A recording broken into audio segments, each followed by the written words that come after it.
RNN studio में मौजूद हैं मेलोडी क्वीन शाहिदा मिनी जी से। Welcome to the show and Eid मुबारक। खैर मुबारक, आपको भी बहुत बहुत ईद मुबारक। अमेरिका में जो तकरीब हुई थी उसमें आपको मेलोडी क्वीन ऑफ एशिया का अवार्ड जी, दिया गया। जी। उसी टूर में आपको बहुत बड़ी इंडियन फिल्म भी ऑफर हुई थी। राजकुमार हैरानी साहब ने जी, मुझे जी। ऑफर किया था। जीनत अमान ने ये तो नहीं कहा शाहिदा जी इमरान खान का क्या हाल है?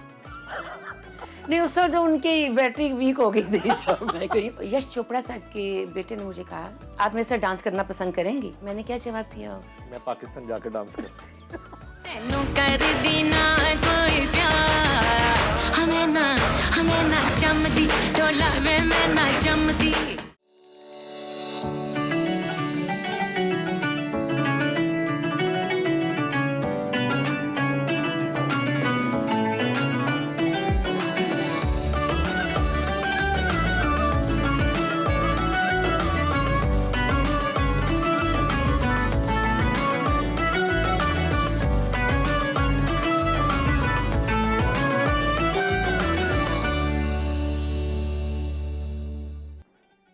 अस्सलाम वालेकुम नाजरीन, मैं हूं आपका होस्ट नईम हनीफ और आप देख रहे हैं RNN टीवी। नाजरीन, RNN टीवी की नशरियात दुनिया के 22 ममालिक में देखी जा रही हैं और तमाम ओवरसीज़ पाकिस्तानियों को, तमाम मुसलमान बहन भाइयों को मेरी तरफ से ईद मुबारक। और हमारे शो का नाम है ईद मुबारक और हस्बे वादा पूरी ईद जो है मुल्क के बहुत ही खूबसूरत और लेजेंडरी फनकारों के साथ हम सेलिब्रेट कर रहे हैं। आज भी बहुत खूबसूरत शख्सियत, बहुत खूबसूरत फनकारा, पाकिस्तान फिल्म इंडस्ट्री की बात कर लें, पाकिस्तान म्यूज़िक इंडस्ट्री की बात कर रहे हैं, सोशल वेलफेयर के मंसूबों की बात कर लें और खिदमत खल्क की बात कर लें। इनका सानी जो है हमें ढूंढने से शायद ना मिले और मैं बहुत ही एक दरीना ताल्लुक़ है इनके साथ। बड़ा अरसा इनको हमने कवर किया। आज हमारे साथ RNN स्टूडियो में मौजूद हैं, मेरी मुराद है मेलोडी क्वीन शाहिदा मिनी जी से। Welcome to the show and Eid मुबारक। जी बहुत शुक्रिया, खैर मुबारक। आपको भी बहुत बहुत ईद मुबारक और देखने वालों को भी। जहाँ जहाँ मुझे देखा जा रहा है बहुत बहुत मीठी मीठी। खूबसूरत तो आप हैं ही, Oh, लेकिन yes. आज ड्रेसिंग जो है हाँ। जो है ये कमाल ड्रेसिंग, ये हमारे हिस्से में जो ड्रेस आया RNN के। वो आप देखें कि ये किस्मत की बात होती है। आप लोगों की किस्मत बहुत अच्छी है। मैंने अभी जितने भी मैं करके आई हूँ ना शोज़ वगैरह, उसमें मैंने सारे आज सिंपल्स पहने हैं, सादा, मतलब कि वन कलर पहनती मैं, वन कलर ही हूँ। लेकिन यहाँ मेरा दिल किया है कि थोड़ा सा मैं फैंसी हल्का सा टच दूँ। तो अपनों के साथ तो खैर प्यार भी और होता है और उनकी बात भी और होती है। अब देखिए, आप हीरोइन है हमारी और जो है ये हीरोइंस आना क्यों बंद हो गई हैं, ये तो मुझे समझाएं जरा। पहले यहीं से शुरू करते नहीं, हैं। बनना बंद हो गई है या आना बंद हो गई? ये कहाँ चली गई सारी हीरोइंस? पता नहीं। वो रख रखाव, वो हाँ, पर्सनैलिटी, yes, yes. वो खुद को कैरी करना, वो ड्रेसिंग का सलीका, ये जरा मैंने इस कॉन्टेस्ट में बात की है, जरा आज ये बताएं हमें। जी, ये कुदरत की तरफ से होता है। ये कुछ चीज़ें तो सीखने से आती हैं और कुछ पैदाइशी आपको मिलती हैं, आप खुद देकर आते हैं रब की तरफ से। जैसे कि मैं बहुत कम इर्द गिर्द देखती हूँ कि कौन क्या फैशन कर रहा है, क्या है, कैसा है। मेरा खुद अंदर से दिल चाह रहा होता है कि मैं ये फैशन करूँ, इस तरह से मेकअप करूँ, ये स्टाइल दूँ। यानी कोई कुदरत की तरफ से अल्लाह फीड कर देता है उस टाइम पर। और मुझे नहीं इसकी फ़िक्र होती कि किसी को अच्छा लगता है या बुरा लगता है, लगे। सबसे पहले मुझे खुद अच्छा लगना चाहिए। अगर मुझे अच्छा लग रहा है तो ओके, तो दूसरों को भी कुछ फिर अच्छा लगता ही है। ये पूरे मुल्क में होर्डिंग्स लग रहे होते थे ईद पे, जो है वो शाहिदा मिनी की फिल्म आ रही है बड़ी और आपके फैन जो हैं वो सिनेमास भर रहे हैं और सुपर हिट आप मूवीज़ दे रही हैं। म्यूज़िक तो आप करें, लाजवाब करें, लेकिन जो फिल्म बीन है उनसे आप क्यों दूर हुई हैं? ये आपने फिल्म बीनों के साथ अच्छा नहीं किया और मेरे जैसे फैंस और फिल्म बीनों के लिए। बस कुछ इस तरह से हुआ है कि बहुत अर्ली एज में मैंने स्टार्ट कर लिया था। तो जैसे कि आपको पता है, टीवी से स्टार्ट हुआ, 8-10 साल की थी। रेडियो पाकिस्तान भी, आर्ट काउंसिल भी और मॉडलिंग भी, थिएटर भी, 200 फीचर्स फिल्म से ज़्यादा मैंने किया। लेकिन पता नहीं कोई तसल्ली नहीं हो रही थी, कोई मज़ा नहीं आ रहा था। उनमें से आप अगर देखें तो उनमें से चंद ऐसी फिल्में हैं जो कि मैं कह सकती हूँ कि बड़ा मज़ा आया काम करके। बाकी जो मैं चाह रही थी उस तरह से नहीं हुआ, लेकिन एक बात ज़रूर है कि मुझे शनाख्त और पहचान बड़ी मिली फिल्म इंडस्ट्री से। जाहिर। आज भी मुझे लोग समझते हैं कि मैं फिल्मों में काम कर रही हूँ, और 3 बार मुझे इंडियन फिल्मों से ऑफ़र भी आई, जबकि जब मैं मेलोडी क्वीन ऑफ एशिया का मुझे अवार्ड और एजाज़ मिला, जो उसके लिए अमेरिका में जो तकरीब हुई थी, जी जी जी उसमें आपको मेलोडी क्वीन ऑफ एशिया का अवार्ड जी, दिया गया, जी। और उसी टूर में आपको बहुत बड़ी इंडियन फिल्म भी ऑफर हुई थी। जी, राजकुमार हैरानी साहब ने जी, मुझे जी। ऑफ़र किया था। उनको मैं अवार्ड देने के लिए गई थी, और प्लस मेरी परफॉर्मेंस भी थी, जी जी। और बेस्ट डायरेक्टर बेस्ट प्रोड्यूसर का उनका अवार्ड था। उन्होंने मुझे 2 बार ऑफ़र किया, जबकि हम लोग लाइव एक चैनल पर बैठे थे, उनका ही चैनल था प्रमोशन का, हम सारे। तो उन्होंने मुझे से कहा है कि मैं आपको ऑफ़र करता हूँ अपनी फ़िल्म के लिए, जिसमें आपके मिजाज के मुताबिक मैं रोल लिखूँगा, और आपके गाने होंगे और आपको पसंद आएगा। मैंने उनको उस वक्त भी यही जवाब दिया, और दोबारा भी उन्होंने मुझे स्टेज पर जब मैं उनको अवार्ड दे रही थी, उस वक्त भी मैंने यही जवाब दिया है कि नहीं, मुझे पाकिस्तान से बहुत इज़्ज़त मिली है। अब मुझे कोई तमन्ना नहीं है कि मैं किसी और ममालिक के लिए काम करूं। हाँ, मैं काम ज़रूर करूंगी, पाकिस्तान का सफ़ीर बनकर काम करना भी चाहिए, लेकिन मैं इतनी फुल हो गई थी कि मैं फिर मेरा मूड नहीं था कि मैं काम करती। बहरहाल मुझे ऑफ़र्स उसके बाद 3 बार मुझे इंडियन फिल्मों से ऑफ़र हुई, पाकिस्तान से मुझे बहुत ऑफ़र्स आती रही हैं, सीरियल से, फिल्मों से। लेकिन मैं ये ज़रूर कहूँगी कि मैंने छोड़ा नहीं था, मैंने पैक करके रखा हुआ था। तो वो पता नहीं मैं पैकिंग कब खोलती हूँ, मैं कुछ पता नहीं है। नहीं यार, आज इस शो में जो है रिवील करते हैं ना पैकिंग कब खुलती है। अच्छा, मुझे मैं अभी वहीं रुकना चाह रहा हूँ। जी जी। पाकिस्तानी ऑफर तो जाहिर बात है वो होती रहेंगी, आप काम कर रही हैं इंडिया से। जिन अवार्ड्स की आप बात कर रही हैं, उस वक्त भी आज भी राजकुमार हैरानी जैसा डायरेक्टर प्रोड्यूसर तो यहाँ किसी खातून को चाय कॉफी की ऑफर करे ना, वो इंडिया पहुंच जाती है, दुबई चली जाती है। तो आपने फिल्म ही छोड़ दी? मैंने फिल्म छोड़ दी, और राजकुमारी हैरानी साहब बहुत ही अच्छे इंसान थे, हैं, अल्लाह उनकी ज़िंदगी दे। डायरेक्टर बहुत अच्छे इंसान, बड़े अच्छे, बड़े हम्बल, बड़े अच्छे अखलाक के मालिक। बड़े उनसे तो मिलना जुलना वहाँ पर था, हम लोग इकट्ठे ही होते थे, रिहर्सल्स में भी, प्रमोशन में भी, जब शो हो रहा था उस वक्त भी। तो अगर मेरे पास वक्त होता, इतना मुझे वहाँ टाइम ना लगाना होता, मतलब वहाँ आपको कम से कम मुझे 3 महीने तो मस्त थे जाने के लिए, तो इतना मैं टाइम दे नहीं सकती थी। हाँ, और जो आपने बात की कि अगर यहाँ किसी को चाय और कॉफ़ी की ऑफ़र होती तो वो भी चली जाती या चला जाता। हाँ, ऐसे भी लोग हैं कि जिन्होंने अपने जेब से ही पैसे लगाकर अपने आप को प्रमोट किया, और बग़ैर मुआवजे के भी किया, और ये कोई बुरी बात नहीं है वैसे। ये वो वाला टूर है। हाँ। जब मैंने पहली दफ़ा मेरा जंग अखबार में एडिशन छपा पूरे सफ़े का, ओह यस, आपका यस। एक पेज ऐश्वर्या राय छपी मेरे नाम से, और दूसरा पेज शायद अमीनी छपी। आपको अगर याद हो वो एडिशन, बड़ा जी, यादगार। मुझे- ये ओ, वो याद वाला है। टूर है। मुझे याद अच्छा, है। अच्छा, उस टूर में जो है किस किस इंडियन को मौका मिला शायद अमीनी से मुलाकात का? जरा वो नाम तो लें। अच्छा, मैं जो है ना किसी और सेंस में बात कर रहा हूँ। हाँ, नहीं, मुझे समझ आ रही जो है ना, यस यस। हमारी तो सेलिब्रिटी आप है।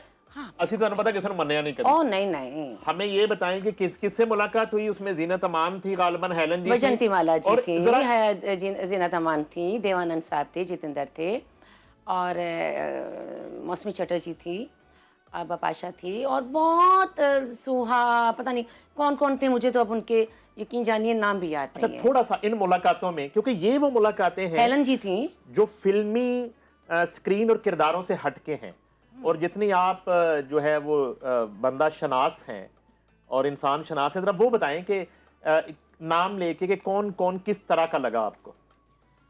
मुझे आप यकीन जानिए, जो हकीकत है और सच है, वो बड़े प्रोफेशनल लोग हैं। अच्छा, वो बड़े प्रोफेशनल लोग हैं, उनको पता है, वो काम को समझते हैं। और जब आप मतलब कि हम लोग, मेरी सिलेक्शन हुई, मैं 3 बार गई हूँ। फर्स्ट टाइम जब मैं गई हूँ परफॉर्मेंस के लिए, मुझे नहीं पता था कि मैं इंडियन स्टार्स के साथ मैं परफॉर्म करने वाली हूँ। तो हम अपने पाकिस्तानी ही, जिस तरह से हम शोज़ के लिए जाते हैं, हमारे शोज़ बड़े अच्छे होते हैं अल्हम्दुलिल्लाह। लेकिन वहाँ जाकर मुझे पता चला कि आप इंडियन स्टार्स के साथ परफॉर्म कर रही हैं। मैंने कहा ये क्या बात हुई? आप मुझे बताते, जैसे पाकिस्तान और इंडिया की क्रिकेट का जब वक्त आता है, और एक जो तैयारी दो होती है और एक हाँ, पूरा- तैयारी के साथ Yes. आते हैं, तो ये भी जी ये इसी तरह की बात है। तो आपने मुझे बताया क्यों नहीं? अरे नहीं, हमने आपकी परफॉर्मेंस पहले शो में देखा, आपकी परफॉर्मेंस देखी, हमने आपको सिलेक्ट किया है कि आप अच्छा। उसमें पता है क्या था? उसमें मेरे समेत पाकिस्तान के सभी आर्टिस्ट थे, सीनियर, जूनियर और मतलब सभी मुझसे सारे ही अच्छे थे जी। मैं तो अपने आप को कभी भी बहुत ज़मीन पर रखती हूँ, सभी लोग बहुत अच्छे थे। लेकिन लकीली सिलेक्शन मेरी हो गई और जब पहले परफॉर्म मैंने शो में किया तो मैं तो स्टेज से नीचे उतर गई। पहले तो बड़ी गुमसुम सी हो रही थी ना, उनका जो स्टाइल है वो इस तरह से देख रहे होते हैं। जब हम लोग पाकिस्तान से जब मैंने परफॉर्मेंस दी तो एक शोर, इस तरह से शोर कि मैं एकदम और चार्ज हो गई। ओ मैं इधर देखूं तो यहाँ भी डांस कर रहे हैं, उधर भी डांस कर रहे हैं, उधर भी डांस, शोर शोर। मैं तो जी नीचे उतर गई। सामने ज़ीनत अमान जी, हेलन जी, मौसमी चटर्जी, देवानंद साहब, देवानंद साहब की जो उस वक्त मुलाकात थी पाकिस्तान की, मैं एक लास्ट उनकी मरने से पहले मुझे मिले तो मर ही गए। ओह, आए हाय मेरे हुसन की ताबीर ही ला सके। ओह, लेकिन वो बड़े रोमांटिक, आज भी उन्होंने जब हाथ पकड़ा तो मेरा हाथ ही नहीं छोड़े थे। मतलब कि वो आर्टिस्ट, आपको पता आर्टिस्ट होता है। हाँ। तो जी बड़ा ही मज़ा आया, बड़ा अप्रिशिएट किया। ज़ीनत अमान जी बहुत लाजवाब, बड़ी अच्छी इखलाक की, बहुत अच्छी हैं, आर्टिस्ट भी बहुत अच्छी थी और इंसान भी बहुत अच्छी। हेलन जी वो तो मुझे पकड़ पकड़ के, हाय तुम कितनी खूबसूरत हो, मेरी मेहमान बनकर आओ ना इंडिया में। फिर वजंती माला जी, उनसे तो बहुत हमारी मुलाकात रहती थी वहाँ पर। जब खाना भी खाते थे तो बड़ी गपशप लगती थी। बहुत लाजवाब खातून थी और हैं भी, अल्लाह उनकी ज़िंदगी दे, हयात हैं वो, अल्लाह उनको बहुत लंबी ज़िंदगी दे। आर्टिस्ट भी बहुत बड़ी, वो बहुत अच्छे अखलाक के ये सब लोग मालिक यार, वो बड़े अच्छे लोग हैं। चंद ऐसे थे जिनसे मैं खुद भी बात नहीं करती थी। आपको पता मेरे अपने बड़े नखरे हैं। तो हम तो पाकिस्तान का सफ़ीर बनकर जाते हैं जहाँ भी जाते हैं, तो हमें जो अच्छे अखलाक से मिलेगा तो बिस्मिल्लाह वेलकम। और जो अपने आप को बड़ा कुछ समझेगा तो ऐसी आप बड़ी चीज़ हैं। हम पाकिस्तान के आर्टिस्ट हैं, हम क्या समझते हैं? जो हमें प्यार से बुलाएगा हम भी उसको प्यार से बुला लेंगे। जीनत अमान ने कहीं ये तो नहीं कहा शायद जी इमरान खान का क्या हाल है? नहीं, उस वक्त उनकी बैटरी वीक हो गई थी जब मैं गई। फिर इमरान खान वाला माला। अच्छा, फिर ये हुआ कि हम लोग उसके बाद फिर हमारा दिल किया कि हम लोग जाएँ ज़रा सारे इकट्ठे होना। तो उनका वो डिस्को विस्को सारा वो माहौल, तो मैंने कहा चलें ज़रा अपने आप को फ्रेश करते हैं, चलते हैं। मैं तो जाकर बैठ गई। तो ज़ीनत अमान जी भी थी और यश चोपड़ा साहब के साहबजादे थे, उनका मुझे नाम नहीं याद आ रहा, पता नहीं उनका क्या नाम है। काफ़ी उन्होंने फिल्मों में काम किया है। ओके। तो जब वो ज़ीनत अमान और वो थी और भी काफ़ी लोग थे, मैं और मेरी फैमिली मेरे साथ थी।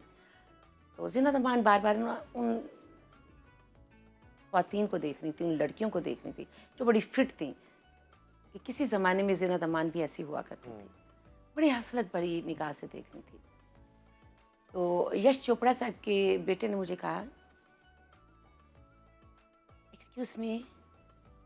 मैंने कहा जी, आपको पता तो है मेरी आदत का।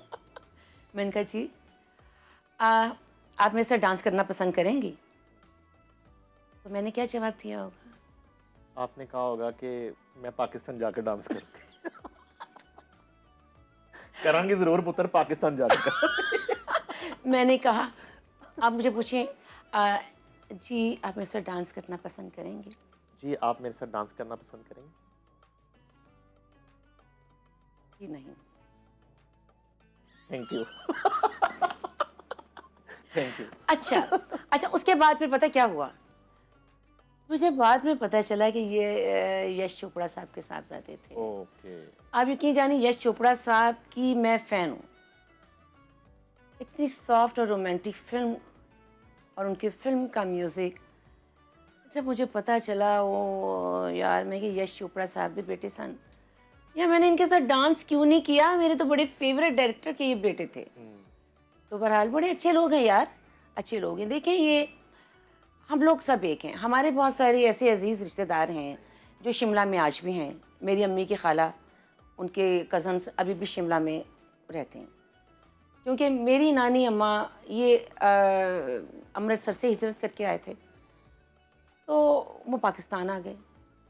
और हमारे ऐसे लोग जो वहाँ पर होते हैं तो है, फ़र्क क्या है कि हमारे मज़हब का है। और वैसे भी हम लोग कोई ऐसे तैयार नहीं बैठे थे जंगों के लिए, वो नहीं है। वो देखो, वो सरकार का अपना मामला है, लेकिन सबसे पहले हम पाकिस्तानी हैं।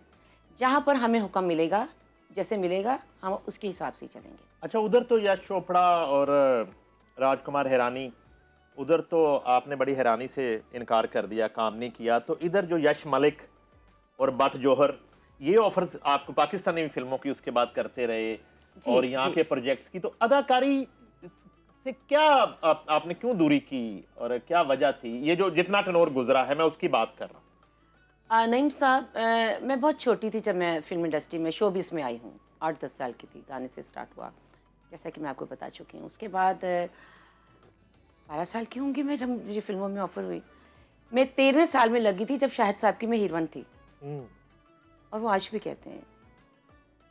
तो इतनी अर्ली एज में मैंने स्टार्ट किया। मैं तो अभी जवान भी नहीं थी, बच्ची थी। उसके दौरान ही मैं काम करते करते करते करते मैं देखती रही। बड़ा एंजॉय भी किया काम को, मज़ा भी आया। शुरू में तो खैर समझ ही नहीं आती थी, एक तो उम्र नहीं थी, लेकिन काम को एंजॉय किया। और जब होश आई तो उस वक्त फिल्में मेरे मिजाज की नहीं बन रही थी। वो एक ही टाइप की फिल्में बन रही थी, एक ही टाइप का, एक ही स्क्रिप्ट। मतलब कि वहाँ जा रहे हैं तो उसी टाइप का गाना, उसी टाइप का। एक दिन में 4-4 हम सेट्स पर जाते थे, शूटिंग्स करते थे। तो वो कुछ सीखने को नहीं मिल रहा था। तो मैं 20-25 फिल्मों का एडवांस देकर, तो मैं माजरत के साथ मैंने कहा, जी अब इजाज़त दीजिए, अब मैं जाना चाहती हूँ। तो जैसे मैं जवान हुई, मैं फिल्म इंडस्ट्री से आ गई। ये किन किन हीरोज़ के साथ आपने परफॉर्म किया और उनमें नंबर 1, नंबर 2 और नंबर 3 किसको देंगी आप एक्टिंग के एतबार से, जिसमें आपको लगा हो कि पूरा एक जो है ना, जिस तरह अभी आपने मैच की बात की, इंडिया पाकिस्तान के मैच की, तो मैच पड़ा हुआ है, अगर उधर से डायलॉग आ रहा है और एक्सप्रेशन आ रहा है और इधर से भी उसके जवाब में उसी लेवल की जो है वो एक्टिंग हो रही है, वो बताएं मुझे। मेरे पाकिस्तान के जितने भी फनकार हैं वो बहुत आला हैं। अगर एक छोटा सा एक्स्ट्रा भी निकाल लेंगे ना, तो वो भी बड़ा अच्छा आर्टिस्ट है। ये नहीं कि मैं पाकिस्तानी हूँ तो अपने पाकिस्तानियों की तारीफ करूँ, ये हकीकत है। पाकिस्तान में बहुत टैलेंट है। अगर कमी है तो वो फिर नीयतों में होती है। अदरवाइज़ बहुत बड़े फ़नकार हैं यहाँ पर, जो कि यहाँ का फ़ायदा बहुत सारे ममालिक में लिया जाता है। आर्टिस्टों में जो मुझे काम करके मज़ा आया है, शबनम भाभी बहुत ही लाजवाब थी। अली भाई, मोहम्मद अली साहब बहुत लाजवाब। सुल्तान राही साहब, उनके साथ जब ड्रामा बोलते थे ना, ओ यार, उनके साथ तो वो ऐसे, फिर वो सांस लेते ही नहीं थे, मज़ा आता था उनके साथ। और ये वो लोग हैं जी जिनके साथ काम करके बहुत कुछ सीखने को मिला, और हमने इन्हीं लोगों से सीखा। और नदीम बेग साहब, मतलब कि कौन नहीं है यहाँ पर, मतलब छोटे से लेकर बड़े तक। मैं तो वैसे एक जनूनी बच्ची थी, मुझे तो सीखना अच्छा लगता था कि मुझे कुछ ना कुछ मिले। सारे लोग बहुत अच्छे थे, लेकिन कुछ ऐसे भी थे कि जिनसे मैं सर को पकड़ के बैठ जाती थी कि या अल्लाह, हूँ पैनाडोल दियाँ 2 गोलियाँ ही दे दो। ऐसा भी हुआ है। अच्छा, कैमरा ऑफ होने के बाद जो है, जहाँ बड़ा प्यार करने वाली ये खातून है, वहाँ आप औरतों की सुल्तान रही भी है। तो ये जो है, जब सुल्तान रही आपके अंदर आता है, ये वो किन बातों पे आता है? गुस्सा किस बात पे आता है ज़्यादा? ये ज़रा आज शेयर करें दिल की बात, ताकि थोड़ा सा लोगों को पता चले कि शाहिदा मिनी जो है वो जितनी स्वीट हैं, तो कुछ बातों पे फिर उन्हें गुस्सा आता है, फिर उनके अंदर एक जलाल आता है, और फिर जलाल में उनके दिमाग में एक गंडासा आता है। ओहो, वो ज़रा बताएं। गुस्सा आता है। हर नॉर्मल इंसान को गुस्सा आता है, और जब कोई गलत बात होती तो गुस्सा आता है। लेकिन हम लोगों ने बहुत बहुत जगहों पर बर्दाश्त भी बहुत किया है। असल में ये बड़ी ट्रेनिंग हुई है बर्दाश्त की, बहुत बर्दाश्त किया है। लेकिन शुरू में मैं बर्दाश्त नहीं करती थी। जब मैंने स्टार्ट किया मेरे से बहुत सारे लोगों ने थप्पड़ खाए हुए हैं। अच्छा, हाँ जी। जबरदस्त। ये लेकिन ये थप्पड़ किस किस के हिस्से में आए? वो ना कुछ तो इस दुनिया में ये है भी ये नहीं। थप्पड़ आपका हुआ यानी कि? नहीं, हाँ, नहीं, नहीं, नहीं, नहीं, मैं बताऊंगी। मरहूम इस्माइल शाह थे, बड़ा अच्छा, उसका मेरा बड़ा अच्छा एक पेड़ था, बड़ा अच्छा लाजवाब आर्टिस्ट था वो, बहुत अच्छा था, जिसे हम कहते थे पाकिस्तानी जितेंद्र, वो डांस भी करता है। और उसके बड़े, वो एक बस में एक सीन हो रहा था, तो हम लोग रिहर्सल कर रहे थे। रिहर्सल करते करते मैं बैठ गई। अब मतलब अब कैमरा वगैरह उन्होंने अपना करना था कि थोड़ा सा ब्रेक लेते हैं या डायलॉग्स वगैरह करके। उसके बाद मैं ऐसे चल के जा रही थी, किसी ने मेरा बाजू पकड़ा, मुझे नहीं पता किसने पकड़ा। मैंने ऐसे टर्न करके देखा, चाची क्या? मैंने कहा मेरा बाजू छोड़ें, मेरा हाथ छोड़ें। कहते जी हम हाथ पकड़ें तो फिर हाथ छोड़ते नहीं हैं। मैं कि मेरा कोई हाथ फड़े तो मैं हाथ छुड़ा लेनी है। अब ये मेरा अपना कमाल है कि मैं कैसे छुड़ाती हूँ। तो वैसे एक उम्र नहीं थी और ऊपर से गुस्सा और एक जुनून, ले थप्पड़ तेरी थे ऐसी कि तैसी। अच्छा, वहाँ से क्या रिएक्शन मिला मुझे? मज़ा आ गया। और मैं बहुत ढीठ इंसान हूँ। कहता मज़ा आ गया। कहता आज तक किसी ने थप्पड़ नहीं मारा माँ के अलावा। मैं कि मैं तेरी माँ हूँ। यानी कि तुसी खाली हथ नहीं भेजा? हाँ, नहीं हथ पड़े लेकिन हैं? वो इस दुनिया में नहीं है। बहुत बहुत लाजवाब आर्टिस्ट था और हमारे बहुत अच्छे थे पेयर्स, गाने बड़े अच्छे होते थे और बड़े बड़े ऐसे लोग थे जो कि ना नाम लिया जाए कुछ तो इस दुनिया में है भी नहीं है। वो फिर डर के मारे मेरे सामने आते भी नहीं थे, कहते हैं मार दिए। नहीं, ऐसे को नहीं जाना है, मार दिए। मतलब कि भाई आप देखें, आप डेट लेने के लिए आए हैं तो आप डेट लें, आप डेट मारे तो ना। वाह वाह वाह, डेट लेने में और डेट मारने में बड़ा देखिए फर्क बात होता ये है कि हम लोग आर्टिस्ट हैं, रोमांटिक होते हैं, इसमें कोई शक की बात नहीं है। अगर कोई अच्छा लग रहा है तो इसमें कोई बुराई नहीं है। तो जरा अच्छा ही नहीं लग रहा तो ज़बरदस्ती मेरा हाथ भी फाड़ लेता है, तेरी ऐसी कि तैसी। और जो अच्छा लगा आपको पता, वो फिर उससे तो वो अच्छा है। वो अच्छा है, वो बहुत ही अच्छा है। ओए अच्छे। ओए अच्छा, वो बहुत ही अच्छा है। हाँ, बहुत अच्छा, वेल डन, अच्छे। और यस, अच्छा, ये बताइए कि अब एक टाइम ऐसा आया कि एक्टिंग और म्यूज़िक पूरे अरूज पे जो है ना वो चल रहा है और आपने म्यूज़िक को एक्टिंग पे फोकियत दी, तरजीह दी। और तब जो आपने फुल फ्लेड म्यूज़िक करने का फ़ैसला किया तो उस वक़्त क्या, किस एहतमाम के साथ आपने म्यूज़िक करना शुरू किया? यानी कि एक टीम जो होती है आपकी, एक जो आपके म्यूजिशियंस होते हैं, वो कौन म्यूजिशियन थे जिनका इंतखाब आपने किया और वो यानी कि आपकी गायकी उनके हिस्से में आई? कंपोजिशन कौन बना रहा था उस वक्त? किस तरह के म्यूज़िक को आपने चूज़ किया? पोइट्री कौन कर रहा था? वो ज़रा हमारे से शेयर कीजिए। जब मैं फिल्में छोड़कर थोड़ा सा छोड़ा तो नहीं मैं कहूँगी, पैक करके आई जब फिल्में, ब्रेक लिया फिल्म से? हाँ ब्रेक ली, ओके, अच्छा लफ्ज़ है। मैं ये कहती हूँ कि मैंने पैक करके रखा है, पैकिंग खोलूँगी मैं। तो जब आई तो साल हो गया था मुझे, साल हो गया था, साल 1.5 साल हो गया था फिल्में छोड़े ना। मैं बड़ा इंजॉय कर रही थी। मैं शाम निकलती थी, मैं जिम जाती थी, एक्सरसाइज करती थी, बाज़ार जा रही हूँ, शॉपिंग कर रही हूँ मज़े से। मतलब चूँकि इतनी छोटी अर्ली एज में मैंने स्टार्ट किया तो वो तो मुझे तो पता ही नहीं चला मैं जवान कब हो गई। होश ही नहीं रही, दिन ना रात का किसी वक्त का पता ही नहीं चलता था। मतलब कि आप वाली बात कि सुल्तान राही, मुझे वाकई वहाँ लोग सारे सुल्तान राही, औरतों की सुल्तान राही कहते थे। कह रहे जी 2 लोग ही हमें नज़र आते हैं वीकेंड पर भी, एक सुल्तान राही, एक शाहिद अमीन, बाकी सब छुट्टी करते हैं, आप लोग नहीं करते। मैंने छुट्टी भी नहीं की, मैं काम करती थी, मैंने बहुत काम किया अल्हम्दुलिल्लाह, और उसका अल्लाह ने मुझे बड़ा अच्छा रिजल्ट दिया, बड़ी इज़्ज़त भी मिली।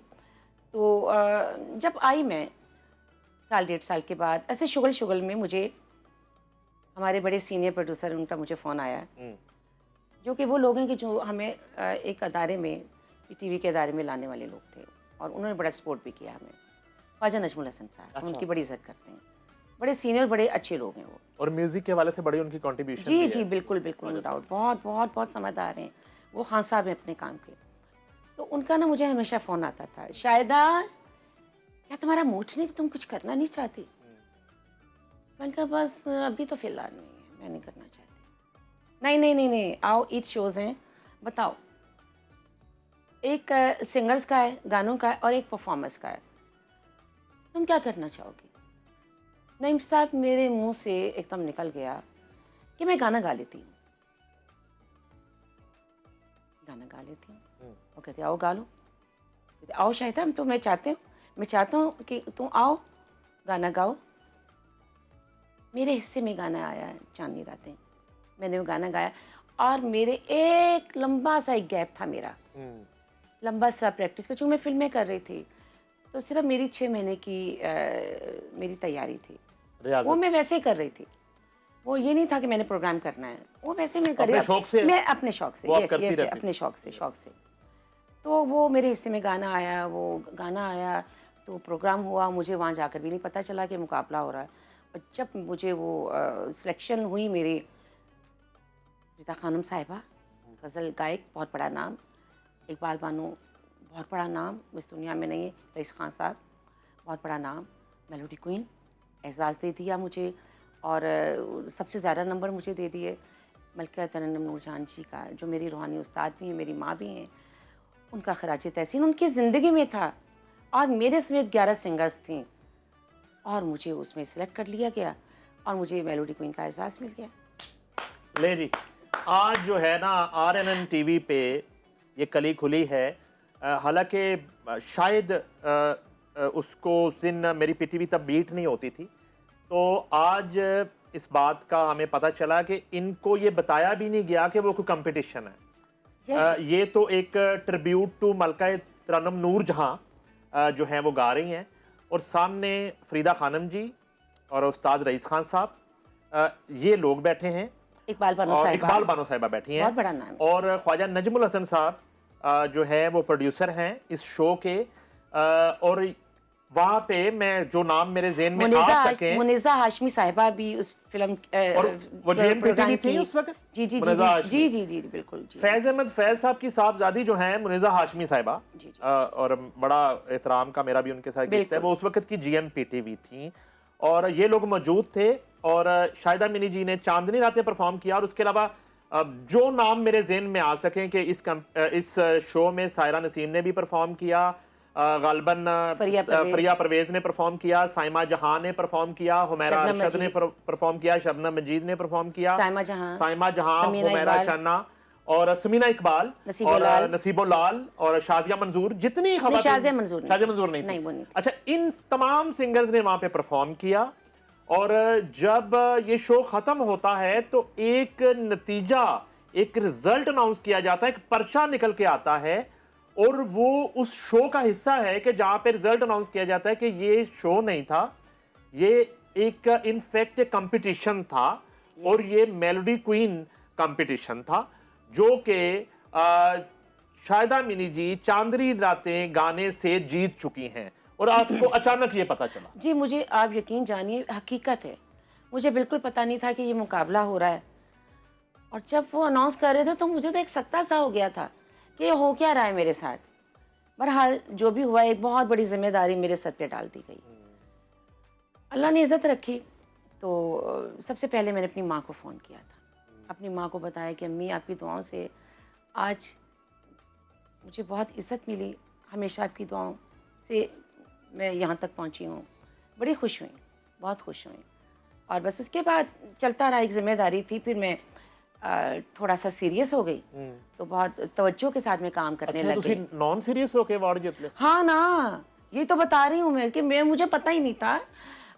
उसके बाद फिर मैंने अच्छे लोगों से रब्ता किया, उनसे कंपोजिशंस बनवाई, और बड़े आला म्यूजिशंस, जिसमें हमारा आज का बहुत बड़ा नाम साहिर अली बक्का साहब, जी, एक माशाल्लाह, वो इस वक्त पूरी दुनिया में उनका नाम है, बहुत बड़े सिंगर हैं, उनकी कंपोजिशंस में हमने गाए। उस वक्त म्यूजिशंस थे, और क्या कमाल, वो ये सारे लोग जी लाजवाब लोग थे। ये जब अहमद अनीस साहब के सॉन्ग्स लिख रहे थे? अच्छा, उस वक्त इस लिखने से, कंपोजिशन से पहले की बात कर रही हूँ, जबकि वो म्यूजिशियन, उससे पहले, ओके, अब वो गाने बजाते थे, और क्या बात है, चक्कू भाई छक्कू साहब हो गए, और मतलब और मुजाहिद मुजाहिद हुसैन साहब, अतरे साहब, जुल्फ़ार अतरे साहब, अकील रोबी साहब, वाह, ख्वाजा परवेज साहब, रियाजुर रहमान सागर साहब, रियाजुर रहमान सागर साहब, बड़े बड़े लोग जी, बड़ा बड़ा नाम, बहुत बहुत लोग। इनसे बहुत कुछ सीखने को मिला, और इन लोगों ने बहुत अच्छा काम किया जो हमारे क्रेडिट में जाता है आज भी। अच्छा, उस वक्त मौसीकी का वर्ल्ड कप जीत के आपने माँ जी को फोन किया, अपनी और माँ को अच्छा फोन किया। तो मैडम से मुलाकात कब हुई फिर उसके बाद आपकी? मैडम जी मेरी रूहानी उस्ताद, मेरी दूसरी माँ, वो बीमार थी, वो कराची थी, और अच्छा, तो वो कराची जा चुकी थी? जा चुकी थी, वो लाइव थी, वो ओके। उनकी मौजूदगी में, उनकी ज़िंदगी में, वो उन्हीं को हम खैराज तहसीन पेश कर रहे थे, और वो लाइव थी वो, और वो बड़ी खुश हुई थी उस वक्त, क्योंकि वो तो वैसे भी मुझे अपनी बेटी कहती थी। फोन पे बात हुई होगी? नहीं, उनसे बात नहीं, चूँकि बीमारी इतनी थी, वो ज़्यादा बात कर अच्छा, नहीं उसके बाद सकती। मौका नहीं मिल सका? मौका नहीं मिला, वो बस कुछ टाइम के बाद उनकी दुनिया से चली गई वो। यही वो दिन चल रहे हैं जब उनकी डेथ हुई थी, कितना बड़ा दिन लिया। और गालबन शायद जी। इन्हीं दिनों में, ये ईद से 3 दिन 27 पहले 27 रमजान, जी जी, बहुत बड़ा दिन मिला। जो है ये इनकी डेथ एनिवर्सरी है, बिल्कुल बिल्कुल जी, बिल्कुल। और मेरी वालदा की डेथ एनिवर्सरी भी 27 रमजान, ओह उनका वो सेम डे था। ओहो, कितने खुश नसीब लोग हैं जी। अच्छा, थोड़ा सा ईद मना लें अगर आपकी इजाज़त हो तो। हाँ, ज़रूर, इसलिए कि देखिए मेरी माएँ, जिसमें से मैडम नूरजहान बहुत पहले चली गई, आपकी वालदा वो भी मेरी माँ थी, और मेरी माँ वो भी पिछली ईद में इस दुनिया में थी, इस साल वो नहीं है, लेकिन हम ईद मनाएंगे, क्योंकि देखने वालों को हम कभी उदास नहीं करेंगे। अच्छा, इस ईद पे तो जाहिर है कि थोड़ी उदासी है, वैसे जो है ईद बचपन की ईद, और फिर लड़कपन की ईद, शुक्र और है- अब जब आप जवान होंगी, शुक्र है कि आपने बचपन की ईद जी, नहीं जी, कहा। जब आप जवान नहीं, होंगी। बचपन में नहीं हूँ, जवान हो गई हूँ, अब तो रेशमा जवान हो गई है। बचपन की ईद, देखो लड़की प्लीज। Oh yes. अब अच्छा, बड़ा मज़े का एक वाक़या, मैं उस वक्त होंगी 5-6 साल की, लेकिन लगती बहुत बड़ी थी मैं, फुल जेवर पहनती थी, और वो ईदें भी और थी, बड़ा एंजॉय करते थे हम लोग, फुल जेवर पहनना, और इतने थे सूट्स, बैग्स, जूते, और चूंकि इकलौती थी ना मैं, तो सारा प्यार, सारी ईदी मेरे हिस्से में आती थी वो, तो मेरा तो पर्स भर जाता था पैसों से जी, फुल हो जाता था। अब जब मेरे पास इतने सारे पैसे आ गए, फर्स्ट टाइम तो खैर नहीं आए थे, तो पैसे तो मुझे मिलते रहते थे, इतना इतना जेवर, इतने गिलास सोने के और जेवर सारा, तो सारा वो पहनकर, अब मेरे जो फ्रेंड्स थे सारे, बच्चियां सारी, मैंने कहा चलो ईद मनाते हैं जी। कहते कहाँ चलते हैं? मैंने कहा सामने बाग है, वहाँ चलते हैं। वो हमने क्या किया जी, वो हमने गाड़ी ली, मतलब कि थोड़ा सा अगर हम चाहते तो 15-20 मिनट का पैदल का रास्ता था। मैंने कहा मैं तो जेवर पहना है, मतलब बड़ी सियानी भी थी ना, जेवर पहना मैं तो थक जाऊंगी, हम गाड़ी में चलते हैं। हमने जी गाड़ी ली, हम चले गए, बच्चे 5-7 मेरे साथ, हम घूम रहे हैं, जेवर पहना हुआ, बाग में घूम रहे हैं, और वहाँ पर एक आदमी घूम रहा है, उसके हाथ में बोरी थी, तो मैंने सुना हुआ था कि जो लोग होते हैं ना बोरी में, वो बच्चे को डालते हैं और उठा के ले जाते हैं। ठीक है। अच्छा, वो मुझे जब बात याद आई तो मैंने कहा नहीं, इसके पास बोरी है, और हम इतने छोटे हैं कि इस बोरी में 5-7 तो आ ही जाएंगे। चलिए यहाँ से भागते हैं। चले जी, वहाँ से हम भागे और घर पहुँच गए। जब घर पहुँचे तो मेरी नानी बेचारी हॉस्पिटल में थी। अच्छा, मुझे इतनी समझ नहीं, मैं तो नानी से मेरा बड़ा प्यार था, आपको पता नानियाँ बड़ा प्यार करती हैं। मैंने कहा अम्मा को क्या हुआ? मैं थोड़ी सी ना, जब बच्चे लाडले नहीं होते उस तरीके से बात करती थी मैं। कहते कि तू गायब हो गई ना, तो नानी ने समझा मेरी बच्ची पता नहीं कहाँ चली गई है। उन्होंने ईंट उठाई और सर में मार ली, सिर ही फट गया उन्हें। और कहते कि मेरी अगर बच्ची नहीं तो मैं जिंदा रह के क्या करूँगी। ऐसे भी मेरी ईदें थी, लेकिन नानी को अल्लाह ने बचा दिया, लेकिन बड़ी शरारती बड़ी थी मैं। अच्छा शायद ये कुकिंग नहीं करती आप बिल्कुल, ये हमेशा से जो है ना, कुकिंग नहीं करती। मैं ही ओला रखे है कि कर दियो, ठीक है। ये रात में नहीं, हाँ यस, मैं बताता हूँ उसमें क्या हुआ। हाँ जी। एक लतीफा मैं आपसे शेयर कर, जी जैसे सुहेल बड़ाई साहब का प्रोग्राम है ना जी, तो उन्होंने वो घुसना होता है उसमें यस। खाने के टेबल पे भी, तो उसमें होता है जी घर दिखाना है और घर का जो है ना वो किचन दिखाना। तो इसी तरह मैं करता था ARY में लाइव सैरी ट्रांसमिशन। तो मैंने ARY होशियारियाँ के सेट पे था, तो मुझे अचानक से फ़ोन आया कि सैरी करनी है। मदिया नकवी जो है वो कराची स्टूडियो में, तो मैंने शायद को फ़ोन किया, मैंने कहा सैरी जो है वो आपके साथ करनी है हमने, तो अब इतना और आधा घंटा रह गया लाइव जाने में। तो अब इन्होंने कहा कि मैं खाना शाना तो मैं इस वक्त मैं कहाँ बनाऊंगी, तो ना मैंने बनाना है, तो तुम जावेद साहब को फ़ोन करो तो वो खाना ऑर्डर कर देंगे। अच्छा, दिखाना हमने ये है कि कुकिंग इन्होंने की है। अब मैंने जावेद साहब को फोन किया, जावेद साहब ने पर्दा तो रहने दो जावेद साहब ने फोन कर दिया किसी रेस्टोरेंट पे, हमारे जाने से पहले टेबल पे ना जल्दी जल्दी में हांडियां उसी तरह लगी हुई थी। अब जो है ना मैंने आया DSN जी, हम लोग एक कल्चर पे तो दिखा रहे थे ना हांडियां वो कच्ची, और अब हमने दिखाना जी कि शायदा मिनी जी ने आज सैरी में क्या क्या कुकिंग की है, और ये आज मैं लाइव चल रहा है, लाइव चल रहा है। तो हम दोनों बैठ गए डाइनिंग टेबल पे, और मैंने कहा जी क्या क्या बना है सैरी में। अब शायद जी को थोड़ा सा ना कुछ याद है क्या क्या खाना आया, तो उन्होंने कहा मैंने देखे ना आपकी वजह से इतनी जल्दी जल्दी मैंने वो चिकन कढ़ाई नजर आ रही, कढ़ाई बनाई, मैंने देखे ये कोरमा बनाया है, ये माश की दाल है, ये और इतने ये पराठा है। जो है कैमरा मैन पता नहीं अदील यासर था मेरे साथ या फैसल था, तो वो थोड़ा क्लोज गया तो एक हांडी पे लिखा हुआ बंदू खान, ठीक है, और मुझे कराची ऑफिस से फोन आया कि कैमरा हटवाएं, हांडी पे बंदू खान लिखा हुआ है, ठीक है। तो वो हम पकड़े गए, क्योंकि शायद जी ने अल्लाह के हुक्म से कुकिंग कभी की नहीं, अपने हाथ से कुकिंग करती थी माँ जी। जब भी कभी घर जाना तो उन्होंने हमें फोन करके पूछ लेना, इन्होंने कहना जी अम्मी पूछ रही क्या खाना है, पालक गोश्त खाना है आप, और हमने अब बता दें दाल चावल उनके हाथ के बहुत खाए, और बाकी डिशेस भी होती थी, पूरा बुफे लगता था। तो उस दिन हम पकड़े गए दोनों, और वो बंदू हाँ की हांडियां थी, और हमने शो किया, शादा जी ने हांडी पकाई, क्लोज जो है ना ये जूम कैमरे का, ये कभी कभी बंदे को अच्छा वो उसने जानबूझ के किया ना, नहीं जानबूझ के नहीं किया, वो बेचारा हांडी दिखा रहा सी, ओदे चो बंदूक सामने आ गया, तो नाम आ गया।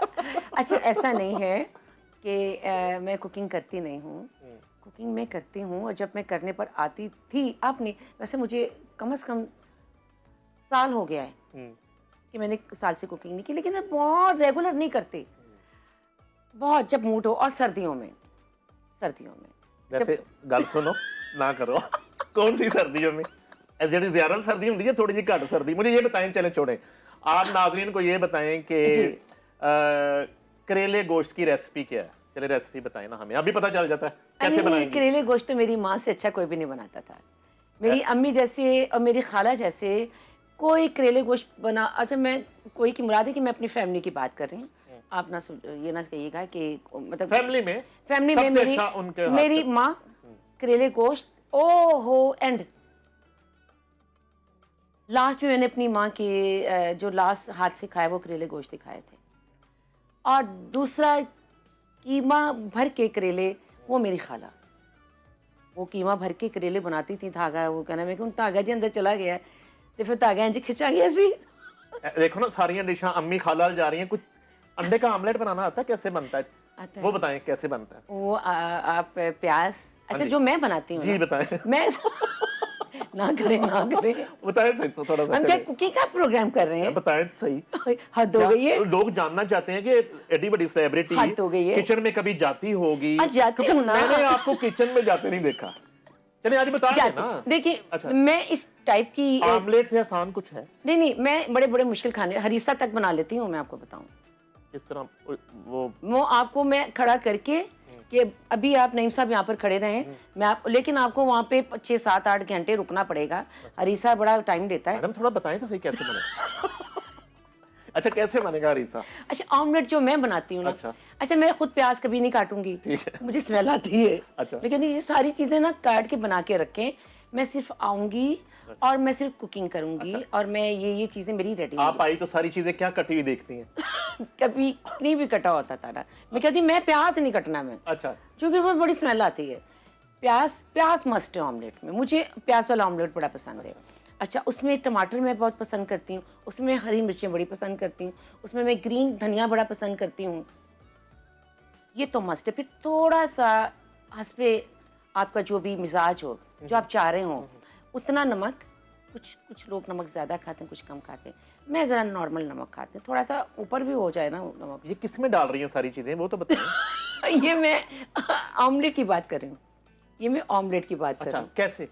ऐसे ही। अच्छा शायद ये आपको जैसे मैं बात कर नहीं आता है, आपने अल्लाह की नहीं कसम आता। आता है। नहीं मैं अच्छा। आपको यार ये मैं जो बता नहीं, आपके जो लोग इनसे भाई, पूछे ये चीजें अच्छा, देखिए इनको करना क्या है देखिए मैं फिर? यही तो बता रही हूँ आपको कि उसमें फिर थोड़ी सी काली मिर्च, थोड़ी सी रेड मिर्च, और उसके बाद उसको उसमें अंडे डालती हूँ, उसको शेक करती हूँ। इसमें 2 तरीके हैं। एक तो आप मसाला भून के भी, ठीक है, मसाला भून के भी बना सकते हैं अगर आप आलू वाले अंडे बना रहे हैं तो। अगर आलू वाले बना रहे हैं तो पहले आप मसाला भूनकर आलू भूनकर वो बनाएंगे, उसके बाद आप अंडे डाल के उसे शेक करेंगे, फिर उसमें आप उसमें मिक्स करके आप ऑमलेट तैयार कर लें बस। वेरी गुड यार, कमाल हो गया। ले जी, बहुत अंडे बड़ी वाला खबर और है। है, अंडे वाला वाह वाह वाह वाह, ब्रेकिंग न्यूज़ है। शाहिदा जी को ब्रेकिंग न्यूज है कि अंडे का ऑमलेट बनाना आता है, आपको पता है? अच्छा मुझे और रोटी अभी मैं पाए नहीं पूछे इनको, पाए भी फजे दे आते ने, ठीक है, और सिर्फ वो घर वाले बर्तन में पड़ते हैं। शायद ये हमें कह देती कि पुत्र तेरे ऐसे पाए बनाए थे। अच्छा, पाए क्यों? बनाए? वैसे ये क्यों नहीं आपने वैसे सीखा? अब जवान हो रही नहीं हो, नहीं मुझे नहीं आप ऐसे घर गृहस्थी करनी ना है, करें ना देखें, करें, मेरे क्यों? पास टाइम नहीं है या मैं ये काम कर लूं या मैं खाना बना लूं। कितना टाइम इसमें भाई लगता है मैं खाना? इतना नहीं, मेरे ये ना फिंगर्स बड़े सेंसिटिव है, जल जाते हैं। एक तो मैं कहूँगी प्लेट चुको प्लेट चुक के रखो, ये मुझे से चम्मच दो और मैं दूर से देखूंगी, और मैं आप यकीन आपको वहाँ खड़ा होना पड़ेगा जब मैं खाना बनाऊंगी, तो फिर आप यकीन करेंगे। और फिर वो खाना भी पड़ेगा आपके हाथ का बना खाना भी पड़े, मेरे हाथ का आपने खाना खा लिया तो मैंने बड़े बड़े इनामात लिए खुदा हैं। दी बटेरे कसम। बटेरे अच्छा, यस बटेरे वो जरा अन्य हाथ आ जाता है। ओले बटेरे, नहीं सच्ची मुझे बना लेती वे हूँ। बटेरे। अच्छा अगर मुझे नहीं आता ना, नहीं आता हाँ जी। जिससे मैं बहुत भागती हूँ, मैं रोटी नहीं बना सकती। अच्छा, मुझे ना बड़ी प्रॉब्लम होती है, ऐसे ऐसे करते जाओ या ऐसे ऐसे करते जाओ, नहीं वो मुझे बड़ी प्रॉब्लम होती है, उससे मैं भागती हूँ। यानी कि आपकी दावत पे बंदा आए तो रोटी बाजारों ले जाए ना, गाड़ी में रखे ना, किलो जी रोटियां सी यस अपनी रोटी लें। घर से लाएं आप। ठीक है। अच्छा मैं तो बहुत दफ़ा ये भी कहती थी कि प्लीज़ करूँ खा के आना जी, आज रोटी नहीं पकी है या बाहरों ले आओ।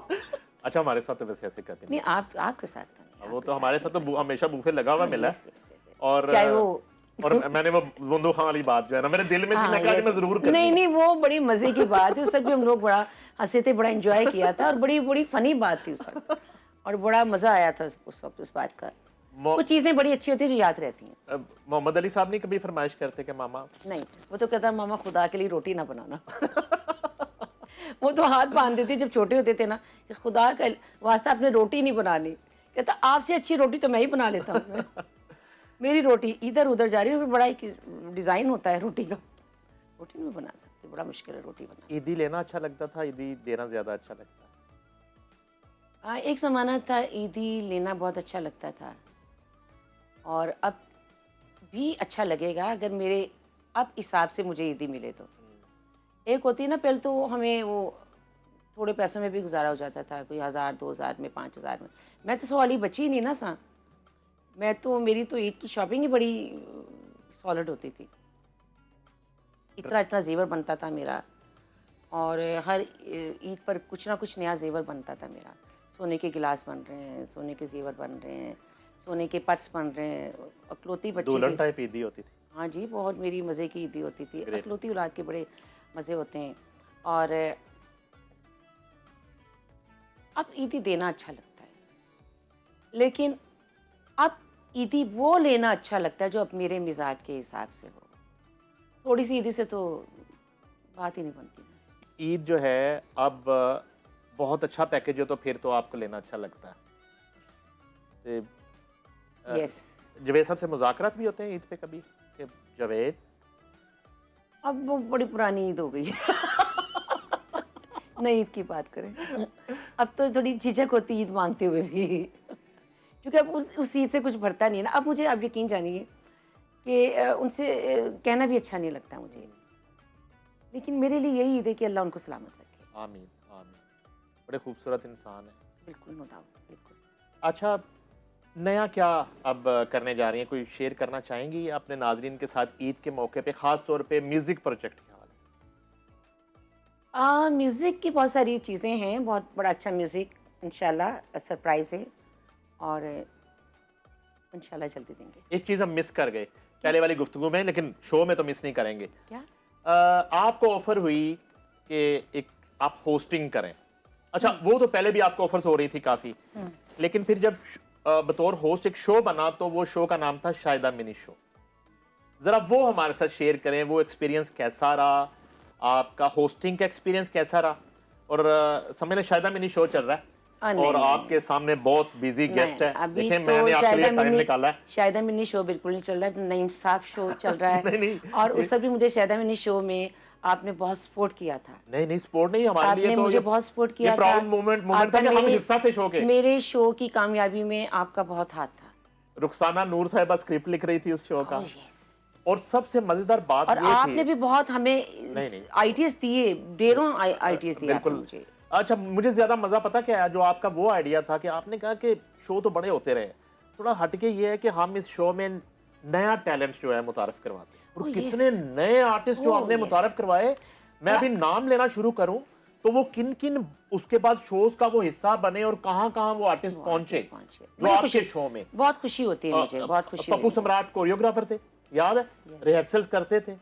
और और कितना एंजॉय करते वाह वाह थे हम वाह लोग वाह रिहर्सल में वाह, भी। जिंदगी थी उस शो में, Oh, yes, पूरी शायदा लाइफ मिनी थी। शो। बड़ा अच्छा एक्सपीरियंस था मेरा, बड़ा अच्छा एक्सपीरियंस था, लेकिन बस टाइम बड़ा देना पड़ता था क्योंकि मैं खुद जाती थी, सिलेक्शन होती थी। और आपको तो पता ही है, उस शो को डिज़ाइन करने में, बनाने में, हमारी हेल्प करने में खुदा के बाद आपका बड़ा हाथ था। आप तो सब जानते हैं। ड्रेसेस बन रहे होते थे Yes. और पीटीवी के अंदर रेसल चल रही हैं, आपके घर पे भी रेसल चल रही हैं। यस यस, कमाल माहौल बहुत था। अच्छा टैलेंट निकला उससे। वाह, बहुत वाह, अच्छा गाने वाले, बहुत अच्छे डांस करने वाले, बड़े अच्छे लोग सामने आए। अब कुछ लोग तो ऐसे भी होते हैं जो मानते भी नहीं हैं। अच्छी बात है वो सामने आ गए, उनका रोजी रिज़्क का सिलसिला चला। शायद मिनी शो दोबारा बनना चाहिए, ये मेरी बड़ी ख्वाहिश है। और ज्यादा मुझे मजा पता किस बात का आ रहा है कि अब मेरे सामने वो शक्लें आ रही हैं, मैं कितने नाम लेना चाह रहा हूँ कि जो जिनको पता नहीं कहाँ से हमने ढूंढ के लाए के आए और उनकी रिहर्सलें हो रही हैं और उसके बाद उनमें कोई छुपा टैलेंट था, छुपा टैलेंट था जो कि हम उनको वर्ल्ड में ले जा सकते हैं। वो इतना बड़ा टैलेंट था, लाजवाब गाने वाले लोग थे। म्यूजिक सुनती हैं आप? किसको सुनती मेरा हैं? म्यूजिक का काम है। किसको सुनती हैं? लेकिन जो मैंने बहुत सुना हुआ है ना, मैंने खान साहब मेहंदी हसन साहब, गुलाम अली खान साहब, फरीदा खानम साहिबा, लता मंगेशकर, मैडम नूरजहान तो है ही है, वो तो है ही है।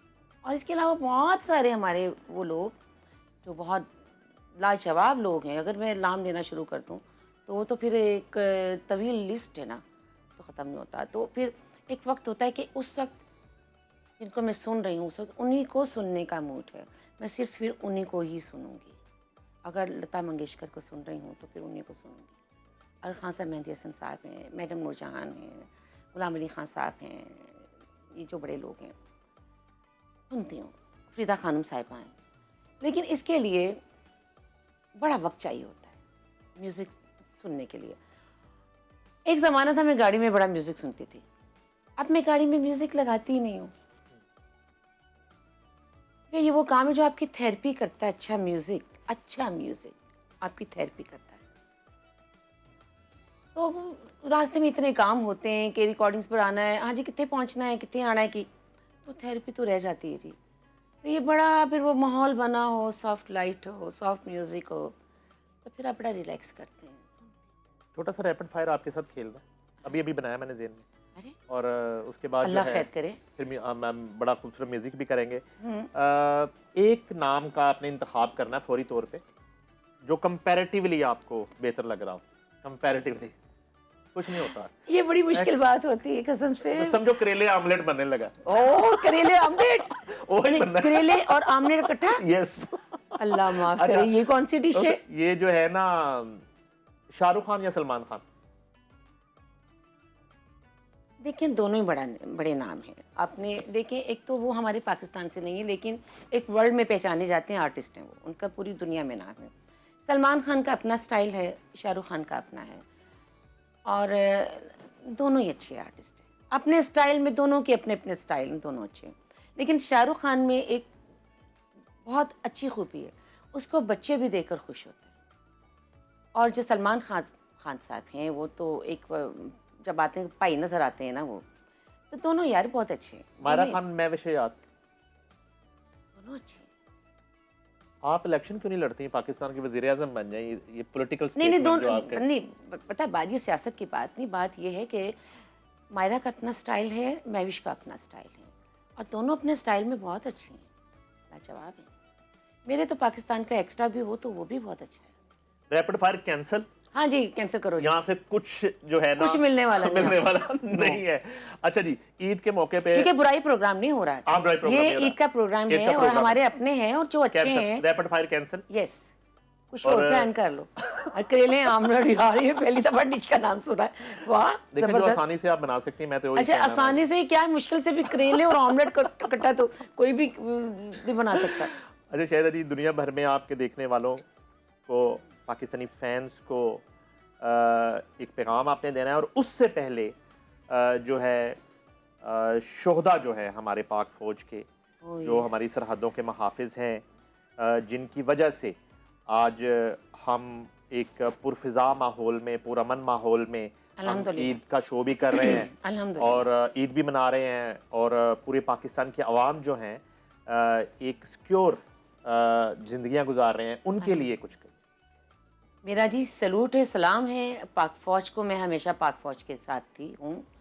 ये हमारे मुल्क के वो मुहाफिज हैं, ये वो चौकीदार हैं, ये वो बड़े लोग हैं जो हम लोग सर्दियों में भी आराम कर रहे होते हैं, गर्मियों में भी एसियों में बैठे हैं और सर्दियों में भी हीटरों में बैठे हैं। वो कहाँ सर्दियों में होते हैं हमारे फ़ौजी, और गर्मियों में भी कहाँ होते हैं। और शहादतें हमारे जवान जो बच्चे हैं उनकी शहादतें होती हैं अपने पाकिस्तान मुल्क और कौम की खिदमत करते करते, वो भी तो माओं के बच्चे हैं ना।